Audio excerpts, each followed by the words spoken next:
क्यों भूल रहा सब्सक्राइब है? कीजिए हमारे चैनल को माँ आजकल और बाहर बेल ज्यादा आइकन को खा रही दबाइए है ना, हमारी लेटेस्ट इसीलिए वीडियो शायद सबसे रोटी बोल रही पहले है। देखने के लिए। क्यों खा रही है बाहर? अपनी तबीयत का ध्यान रखा कर। ये बोलते हुए अंजलि की माँ चली गई। अंजलि की जान में जान आई। अंजलि तुरंत घर से बाहर निकली और अपनी सहेली टीना के घर चली गई। टीना, आज मैं तुझे एक सच बताती हूँ, किसी ना किसी को तो बताना ही था। अरे बोल अंजलि, बात क्या है? इतनी घबराई हुई क्यों है तू? अंजलि ने टीना का हाथ लिया और अपने पेट पर रख दिया। टीना को कुछ महसूस हुआ और वो घबरा गई। अरे ये क्या? अंदर कोई लात मार रहा है। अंदर मेरा बच्चा है, मैं मोटी नहीं हुई हूँ, मैं पेट से हूँ। टीना के सर पर जैसे आसमान गिर पड़ा। ये सब क्या बोल रही है तू? कितने महीने हो गए? 8 महीने।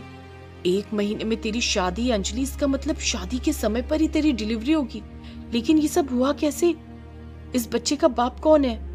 वो मैं तुझे नहीं बता सकती, तू बस मेरा साथ दे, मुझे इस बच्चे को छुपा कर रखना है। टीना ने दोस्ती की खातिर अंजलि का साथ देने का वादा कर दिया। 1 महीना बीत गया और शादी वाला दिन आ गया। शाम होने को थी और बारात बस आने ही वाली थी। अंजलि टीना के साथ कमरे के अंदर शादी का जोड़ा हाथ में लेकर बैठी थी। तभी उसके पेट में अचानक से दर्द शुरू हो गया। टीना, बहुत दर्द हो रहा है पेट में। लगता है पेट फट जाएगा। हे भगवान, ये तो प्रसव पीड़ा है, लगता है अभी तेरी डिलीवरी होगी। कुंडी लगा दे टीना, कैसे भी करके इस बात को छुपा कर रखना पड़ेगा। टीना ने कुंडी लगा दी। अंजलि प्रसव पीड़ा से तड़पने लगी कि तभी उसकी माँ ने दरवाजे पर दस्तक दी। अरे दरवाजा खोल बेटी, क्या कर रही है कुंडी लगाकर? वो आंटी जी, अंजलि शादी का जोड़ा पहन रही है। अच्छा ठीक है बेटी, जल्दी से तैयार हो जा और 1 घंटे में बारात आ जाएगी। ये बोलकर उसकी माँ चली गई। अंजलि को दर्द तो बहुत हो रहा था, लेकिन वो खुलकर चिल्ला भी नहीं पा रही थी। अंजलि ने एक बच्ची को जन्म दिया। अंजलि, तूने तो बिल्कुल एक परी जैसी बच्ची को जन्म दिया है। मेरे पास कुछ दवाइयाँ, इन्हें खा ले और जल्दी से तैयार हो जा, बारात पहुंचने वाली है। बाकी तू मुझ पर छोड़ दे, मैं सब संभाल लूंगी। थैंक यू सो मच टीना। वो सब तो ठीक है, लेकिन इस देवी जैसी बेटी का बाप कौन है? अंजलि ने टीना को एक बात बतानी शुरू की। दरअसल आज से कुछ महीने पहले अंजलि कॉलेज जा रही थी। बस छूट जाने के कारण उसे पैदल चलना पड़ रहा था। वो मन ही मन शिवजी से प्रार्थना कर रही थी, हे शिवजी, मुझे अमीर बना दो, नहीं तो किसी अमीर लड़के से मेरी शादी करवा दो। अंजलि लालची थी और शिवजी से बस पैसा ही मांगती रहती थी। अंजलि चल रही थी, तभी उसने एक भिखारिन को प्रसव पीड़ा से तड़पते हुए देखा। मेरा पेट फट रहा है, मुझे पानी पिला दो, गला सूख रहा है। उसका पति उसे संभाल रहा था। सामने अंजलि को देखकर उसके पति ने कहा, मैडम, मेरी बीबी मर जाएगी, गर्भवती है बेचारी, थोड़ा पानी देंगी? मैं क्यों दूं पानी? भिखारी होकर बच्चे पैदा कर रहे हो, शर्म नहीं है तुम लोगों को? अंजलि ने उस भिखारी और भिखारिन का अपमान किया। अंजलि ये सब टीना को बता ही रही थी कि तभी एक बार फिर से उसकी माँ ने दरवाजा खटखटाया। अरे बेटा, बारात आ गई, कितना सजेगी तू, जल्दी बाहर आ। अंजलि को जल्दी से तैयार होना पड़ा। टीना, मैं तुझे बाकी का किस्सा कभी और बताऊंगी। ठीक है, अब जल्दी से अपनी बेटी को दूध पिला दे, पहला आहार माँ का दूध जरूरी होता है। अंजलि ने बड़े ही प्यार से अपनी बेटी को देखा। उसने उसे अपना दूध पिलाया। थोड़ी देर बाद उसकी बेटी रोने लगी। अंजलि घबरा गई। तू घबरा मत, बाहर कितना शोर शराबा है कि इसके रोने की आवाज बाहर तक नहीं जा सकती। तो अब वक्त आ गया अंजलि के बाहर जाने का। मैंने इसे दूध पिलाकर सुला दिया है, तू इस कमरे में किसी को भी मत आने देना और बार बार आकर इसे देखती रहना। बाकी विदाई के वक्त बताती हूँ कि तुझे क्या करना है। तो इस तरह से अंजलि की शादी की सभी रस्में होने लगी, पर उसका सारा ध्यान अपनी बच्ची पर ही बना रहा। सुबह विदाई का वक्त आ गया। अंजलि अपने कमरे में गई। उसने अपनी बच्ची को दूध पिलाकर सुला दिया। टीना, मैं अपनी बच्ची से अलग नहीं रह सकती और ना ही मैं इसके बारे में किसी को बता सकती हूँ। मैं किसी तरह इसे अपने साथ ले जाऊंगी। वो सब तो ठीक है, लेकिन ससुराल जाने से पहले इसके बाप का नाम बताकर जा मुझे। वक्त आने पर सब पता चल जाएगा। टीना ने एक बड़े से बैग में अपनी बच्ची को छुपा लिया और अपने ससुराल आ गई। स्कूल पहुंचते ही सबसे पहले वो अपने कमरे में पहुंची। उसने झट से दरवाजा बंद किया और अपनी बच्ची को बैग से बाहर निकाला। बच्ची मुस्कुरा रही थी। मुझे माफ कर देना मेरी रानी, मेरी वजह से तुझे ये सारी तकलीफें झेलनी पड़ी। उसने जल्दी से अपनी बच्ची को दूध पिलाकर सुला दिया। इतने में उसकी सास ने दरवाजा खटखटाया। अंजलि डर गई, क्योंकि अब यहाँ उसकी मदद करने के लिए उसकी सहेली टीना भी नहीं थी। बहू, जल्दी से तैयार हो जा, सारे मेहमान आ चुके हैं, मुंह दिखाई की रस्म होने वाली है। बस 5 मिनट में आई माँ जी। अंजलि ने अपनी बच्ची को अलमारी के अंदर एक छोटा सा बिस्तर बनाकर सुला दिया। ये जगह ठीक रहेगी, यहाँ मेरी बच्ची सांस भी लेती रहेगी और मच्छर भी नहीं काटेंगे। अपनी बच्ची को अलमारी में सुलाकर वो बाहर आ गई और मुंह दिखाई की रस्म शुरू हो गई। रस्म खत्म होने के बाद वो फिर से कमरे में आ गई। उसने अलमारी खोली तो बच्ची हंस हंस कर खेल रही थी। अंजलि ने उसे दूध पिलाया। रात में उसने उसे फिर से सुला दिया और अलमारी में ही छुपा दिया, क्योंकि रात को उसकी पहली रसोई की रस्म भी थी। बहू तो आपको बहुत अच्छी मिली है, खाना भी बहुत अच्छा बनाती है। अब बस इंतजार है कि आपको दादी बनते देखना। मुझे भी जल्दी से दादी बनना है बहू। अंजलि कुछ नहीं बोली। बेचारी शर्मा गई। तो इस तरह जब भी कमरे में कोई नहीं होता तब अंजलि अपनी बच्ची के साथ खेलती और दूध पिलाती। जैसे ही कोई आ जाता या उसे बुला लेता, वैसे ही वो अपनी बेटी को अलमारी में छुपाकर चली जाती। अगली सुबह अंजलि का पति नहाकर बाथरूम से निकला और सीधा उस अलमारी के पास पहुंच गया जिस अलमारी में अंजलि की बेटी थी। वो अलमारी को खोलने ही वाला था कि तभी बीच में अंजलि आ गई।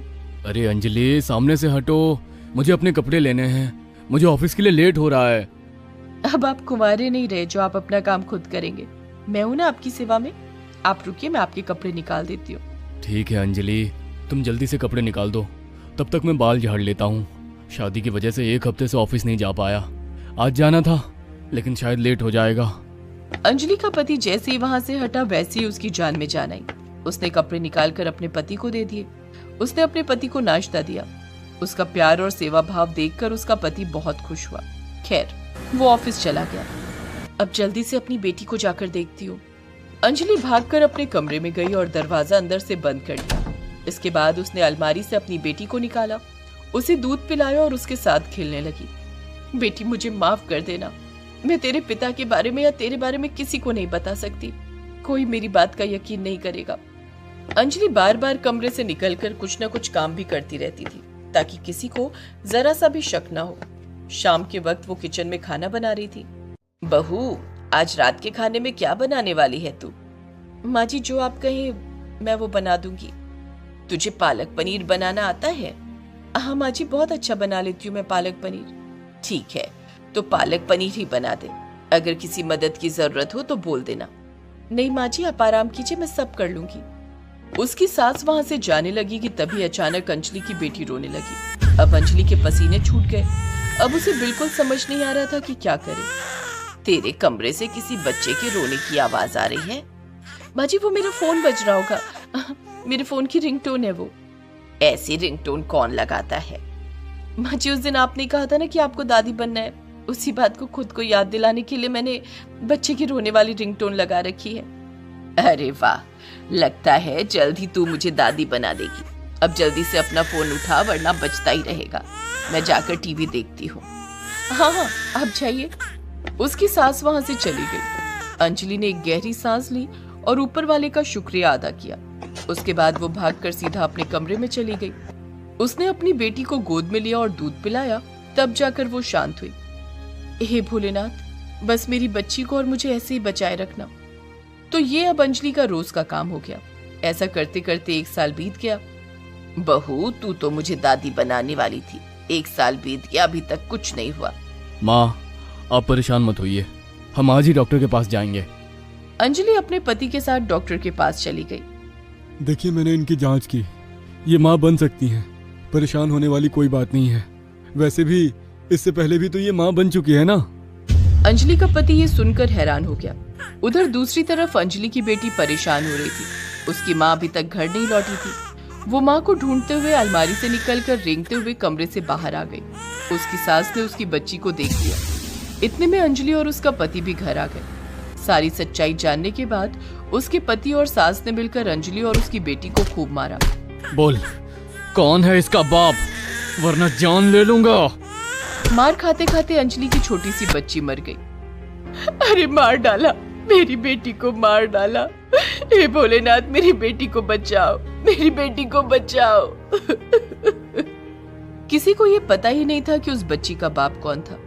अंजलि अपनी मरी हुई बेटी को लेकर शिव जी की मूर्ति के सामने चली गई और फूट फूट कर रोने लगी। मेरे गुनाहों की सजा मेरी बेटी को मत दीजिए शिव जी, इसे बचा लीजिए। तभी भगवान भोलेनाथ वहाँ स्वयं प्रकट हो गए। आज तुझे अकल आई मूर्ख। मुझे माफ कर दीजिए और सबको बता दीजिए कि इस बच्ची का पिता कौन है। मैं हूँ इसका पिता, ये मेरी बेटी है। सभी हैरान हो गए। शिवजी ने बताना शुरू किया। दरअसल शिवजी और माता पार्वती भिखारी और भिखारिन के रूप में अंजलि की परीक्षा लेने आए थे, लेकिन अंजलि ने दोनों का अपमान कर दिया था। तभी शिवजी और माता पार्वती अपने असली रूप में आ गए थे। मूर्ख, तू खुद एक औरत है और दूसरी गर्भवती औरतों का अपमान करती है। मैं तुझे श्राप देता हूँ, शादी से पहले ही तू माँ बन जाएगी। ऐसे ही अंजलि गर्भवती हो गई थी। उसे उसके किए की सजा मिल चुकी थी, इसीलिए अब शिवजी ने उस बच्ची को फिर से जिंदा कर दिया और कहा, ये मेरी पुत्री है, इसका ख्याल रखना। इतना कहकर भोलेनाथ वहां से गायब हो गए। इसके बाद उसकी सास और पति ने अंजलि और उसकी बेटी से माफी मांगी। अब अंजलि अपनी बेटी के साथ खुलकर सबके साथ खुशी खुशी रहने लगी। अर्चना की शादी होने वाली थी। लड़का भी पसंद आ गया था। अब बस कुंडली मिलाने की बारी थी। लड़के वाले और लड़की वाले एक साथ बैठे हुए थे और पंडित जी कुंडली मिला रहे थे। ये क्या?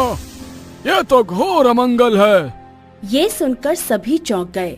लड़के की माँ ने पूछा, क्या बात है पंडित जी, क्या हो गया? लड़की मांगलिक है। आपके बेटे के साथ इस लड़की की शादी हुई तो आपका बेटा मर जाएगा। अरे ये क्या कह रहे हैं आप पंडित जी? मर जाएगा मतलब? मर जाएगा मतलब मर जाएगा। ये सुनकर अर्चना की माँ भी चिंता में पड़ गई। बहुत मुश्किल से ये लड़का पसंद आया था, नहीं तो अर्चना को एक भी लड़का पसंद नहीं आ रहा था। अर्चना की माँ सुजाता ने पंडित जी से पूछा, पंडित जी ठीक से देखिए ना एक बार, ऐसा नहीं हो सकता। नहीं हो सकता का क्या मतलब है? पंडित जी ने बोला है तो सही होगा। मैं ऐसी बेटी के साथ मेरे बेटे की शादी नहीं करवा सकती। चल बेटा, किसी और लड़की से शादी कर लेंगे। वो लोग उठकर जाने ही वाले थे कि तभी पंडित जी ने कहा, 1 मिनट रुक जाइए, इसका एक तोड़ है। अच्छा, क्या तोड़ है? बोलिए ना पंडित जी, हम कुछ भी करेंगे। देखिए, मांगलिक बेटी की शादी पहले एक पेड़ से करवानी पड़ेगी। उससे जान जाने का जो रिस्क है वो उस पेड़ पर चला जाएगा। उसके बाद अर्चना बिटिया और राहुल बाबा की शादी बेझिझक हो सकती है। ये सुनकर सबकी जान में जान आई, खासकर राहुल के। राहुल को अर्चना बहुत ज्यादा पसंद आई थी। ये सुनने के बाद राहुल ने अर्चना की तरफ देखकर हंस दिया। अर्चना भी शर्मा गई। ठीक है पंडित जी, मैं पेड़ से शादी करने के लिए तैयार हूँ। ठीक है, इस गांव में एक बरगद का पेड़ है। वो पेड़ बहुत पुराना है, मरने ही वाला है। उसी से अर्चना बिटिया की शादी करवा देते हैं। हाँ हाँ, कल का मुहूर्त बहुत शुभ है शादी के लिए। कल ही हो जाए शादी। अर्चना के घर में हलचल मच गई। अगले दिन पेड़ के साथ उसकी शादी होने वाली थी। राहुल और उसकी माँ घर लौट गए। अगले दिन सुबह सुबह अर्चना सज धज कर तैयार हो गई और बरगद के पेड़ के पास चली गई। पंडित जी वहाँ पहले से ही अर्चना का इंतजार कर रहे थे। आओ बेटी आओ, जल्दी से यह शादी निपटा देता हूँ। अर्चना ने बरगद के पेड़ का चक्कर लगाकर फेरे लिए। उसके बाद उसकी शादी उस पेड़ के साथ हो गई। अर्चना की माँ सुजाता भी वहीं मौजूद थी। पंडित जी ने सुजाता से कहा, बहन जी, आज अर्चना बिटिया पूरा दिन कमरे के अंदर ही रहेगी। कोई उसके कमरे में नहीं घुसेगा, नहीं तो सब कुछ गड़बड़ हो जाएगा। खाना वाना उसके कमरे के अंदर ही रख देना। एकदम कल सुबह ही आप लोग अर्चना बिटिया का चेहरा देख सकेंगे। ठीक है पंडित जी, बेटी की जिंदगी का सवाल है, आज उसके कमरे में कोई नहीं घुसेगा। अर्चना अपने कमरे में घुस गई। सुजाता ने कमरे के अंदर ही पूरे दिन का खाना दे दिया और सुजाता ने बाहर से दरवाजा बंद कर दिया। अभी खाने का मन नहीं हो रहा, नींद आ रही है, सो जाती हूँ। अर्चना सो गई। शादी के लिए उसे सुबह जल्दी उठना पड़ा था। उसकी आंख लग गई, लेकिन कुछ ही देर बाद खाना चबाने की आवाज से उसकी नींद टूट गई। अरे, ये खाना चबाने की आवाज कहाँ से आ रही है? आवाज तो कमरे के अंदर से ही आ रही है। अर्चना उठ गई और उसने जो देखा उससे तो उसके होश उड़ गए। कमरे में टेबल पर खाना रखा हुआ था। उसने देखा कि एक उसी की उम्र का लड़का कुर्सी पर बैठकर टेबल से खाना लेकर खा रहा था। डर के मारे अर्चना के रोंगटे खड़े हो गए। कौन हो तुम? अर्चना बहुत डरी हुई थी। वो किसी को बुला भी नहीं सकती थी क्योंकि पंडित जी ने मना किया था। अर्चना को ऐसे देखकर उस लड़के ने कहा, अरे उठ गई तुम सोई हुई थी इसीलिए मैंने तुम्हें नहीं बुलाया, लेकिन मुझे बहुत भूख लगी थी इसलिए खाना खाने लग गया। कितने दिनों बाद खा रहा हूँ ये सब। 100 साल तो हो ही गए होंगे। 100 साल? कौन हो तुम? कमरे के अंदर कैसे आए? कमरे का दरवाजा तो बंद है। मेरे आने जाने के लिए दरवाजा का खुला रहना जरूरी नहीं है। मेरा नाम मनोज है, डरो मत, मैं तुम्हें चोट नहीं पहुंचाऊंगा। मनोज? मैं किसी मनोज को नहीं जानती। जानोगी कैसे? जब मैं मरा था तब तुम्हारा जन्म भी नहीं हुआ था। अर्चना और ज्यादा डरने लगी और डर के मारे उसके आंसू निकल गए। मर गए थे? मतलब तुम भूत हो क्या? हाँ, मैं आत्मा हूँ और तुमने कुछ देर पहले मुझसे ही शादी की है। मतलब सुनो फिर। मनोज अर्चना से सब कुछ कहने लगा। इसी इलाके में आज से 100 साल पहले मनोज रहता था। वो साधारण घर का लड़का था। स्कूल पास करने के बाद उसे एक दुकान में नौकरी मिल गई थी। वो दुकान में बैठकर हिसाब किताब करता। एक दिन दुकान पर एक लड़की आई। उस लड़की का नाम रेखा था। रेखा बहुत सुंदर थी। रेखा को देखते ही मनोज उसके प्यार में पागल हो गया। अरे ये लड़की तो बेहद सुंदर है, अप्सरा है अप्सरा। रेखा को भी मनोज पसंद आया। रेखा हर रोज कुछ न कुछ लेने के बहाने दुकान पर आने लगी। एक दिन मनोज ने हिम्मत जुटाकर पूछ ही लिया, तुम्हारा नाम क्या है? मेरा नाम रेखा है, जमींदार की बेटी हूँ। अच्छा, जमींदार की बेटी होकर रोज खुद दुकान पर आती हो? नौकर चाकर नहीं है क्या? हाँ, नौकर तो हैं, लेकिन मुझे इस दुकान पर आना अच्छा लगता है। वो क्यों? क्योंकि मुझे तुम बहुत अच्छे लगते हो। अब तो मनोज भी शर्मा गया और उसके बाद मनोज और रेखा का चक्कर चलने लगा। एक दिन रेखा ने मनोज से कहा, मनोज, मेरे घर वाले कभी भी इस रिश्ते को स्वीकार नहीं करेंगे, लेकिन मैं तुमसे बहुत प्यार करती हूँ। चलो ना, भागकर शादी कर लेते हैं। हाँ ठीक है, लेकिन तुम मेरे गरीब खाने में रह सकोगी ना? हाँ मनोज, मैं तुम्हारे लिए कुछ भी कर सकती हूँ। दोनों ने भागकर शादी का प्लान किया। अगले दिन मनोज शादी के जोड़े में मंदिर के बाहर रेखा का इंतजार करने लगा, लेकिन उधर घर से निकलते वक्त रेखा पकड़ी गई। उसके बैग के अंदर से शादी का जोड़ा मिला और उसके पिता को सब कुछ पता चल गया। जमींदार की बेटी होके तू उस गरीब नौकर से शादी करने चली थी? हाँ, मैं मनोज से प्यार करती हूँ और मैं उसी से शादी करूँगी। नहीं, तेरी शादी मैं करवाऊंगा। मैं शादी नहीं करूँगी किसी और से, मैं मर जाऊंगी, लेकिन मैं मनोज के सिवा किसी और से शादी नहीं करूँगी। अच्छा, ऐसी बात है? तुझे मेरी इज्जत का कोई परवाह नहीं है? ठीक है, तो फिर तू मर जा।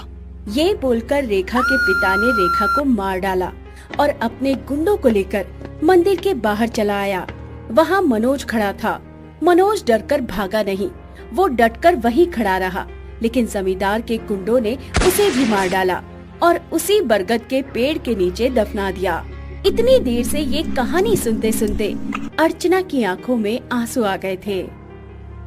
फिर क्या हुआ? फिर क्या, मैं उसी पेड़ में फंस गया। उस पेड़ के अंदर मेरी आत्मा फंस गई। मुझे मुक्ति नहीं मिली और प्यार भी नहीं मिला। आज तुमने पेड़ से शादी की और मैं पेड़ से आजाद हो गया, लेकिन अभी भी मुझे मुक्ति नहीं मिली।